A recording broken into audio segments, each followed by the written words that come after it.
మీరు ఏదైనా medical are financial reason వల్ల లోన్ ఈఎంఐ కట్టలేకపోతే ఆ టైంలో మీ దగ్గర ఉండే అన్నిటికంటే better option loan injunction order. Reel చాలా ఇంపార్టెంట్, ఇప్పుడే సేవ్ చేసుకోండి.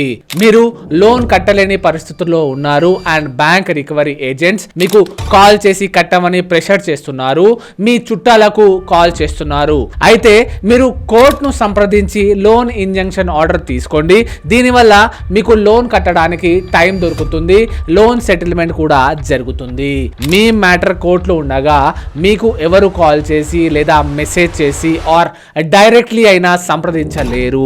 ఏదైనా ఉంటే కోర్టు ద్వారానే మీకు రెస్పాండ్ అవ్వాలి. ఒకవేళ మీ మ్యాటర్ కోర్టులో ఉండగా ఎవరైనా రికవరీ ఏజెంట్ ఇంటికి వస్తే పొలైట్ గా మీరు పెట్టిన కేసు గురించి చెప్పండి. వినకపోతే వాళ్ళ ఐడి కార్డ్ అడగండి, వీడియో రికార్డింగ్ చేయండి. మీ అడ్వకేట్ ను ఈ వీడియో ఆ ఐడి కార్డ్ ఫోటో పంపండి. కోర్ట్ ఆర్డర్ ను కన్సిడర్ చేయనందుకు అటువంటి రికవరీ ఏజెంట్ పై క్రిమినల్ యాక్షన్ అవుతుంది. ఇంజంక్షన్ ఆర్డర్ వల్ల మీకు లోన్ కట్టడానికి సఫిషియెంట్ టైం దొరుకుతుంది.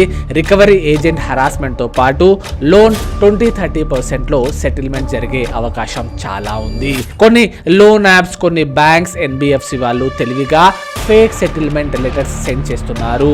సో జాగ్రత్తగా ఉండాలి. రికవరీ ఏజెంట్స్ మిమ్మల్ని మోసం చేసి ఫేక్ సెటిల్మెంట్ లెటర్ ఇస్తారు. అది నిజం అనుకొని చాలా మంది కట్టేస్తున్నారు, కానీ మీ లోన్ సెటిల్మెంట్ అవ్వదు. ఈ విషయంలో ఎవరైనా లీగల్ ఎక్స్పర్ట్ హెల్ప్ తీసుకోండి. ఏదైనా లీగల్ నోటీస్ వచ్చినప్పుడు మీ అడ్వకేట్ సహాయంతో దానికి రిప్లై కూడా ఇవ్వచ్చు.